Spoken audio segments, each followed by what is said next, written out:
આજરોજ Lions club of સતલાસણાના પ્રમુખ સોમભાઈ પટેલ દ્વારા વૃક્ષો વાવો જીવન બચાવો પર્યાવરણ બચાવો અંતર્ગતના ઉદ્દેશને આગળ ધપાવવા આર.એમ. પ્રજાપતિ આર્ટ્સ કોલેજ સ્વપ્ન વિલા સોસાયટી વાવ અને ધરોઈ હાઈસ્કૂલ ખાતે વૃક્ષારોપણ કરવામાં આવ્યું, જેમાં લાયન્સ ક્લબ ઓફ સતલાસણાના પ્રમુખ સોમભાઈ પટેલ સાહેબ તથા લાયન્સ ક્લબ ઓફ સતલાસણાના પૂર્વ પ્રમુખ અને હાલ ડિસ્ટ્રિક્ટ 32-32B2ના કેબિનેટ ઓફિસર વિઝન સરલના હસમુખભાઈ મેવાડા સાહેબ અને લાયન્સ મિત્રો અને કોલેજમાંથી એનએનએસ અને એનએનસીસીના વિદ્યાર્થીઓ મોટી સંખ્યામાં હાજર રહી વૃક્ષારોપણનો કાર્યક્રમ સફળ બનાવ્યો હતો.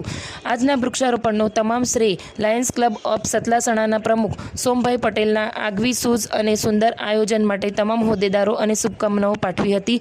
Reporter Alpeshbhai Raval, DT news live 24, Mehsana.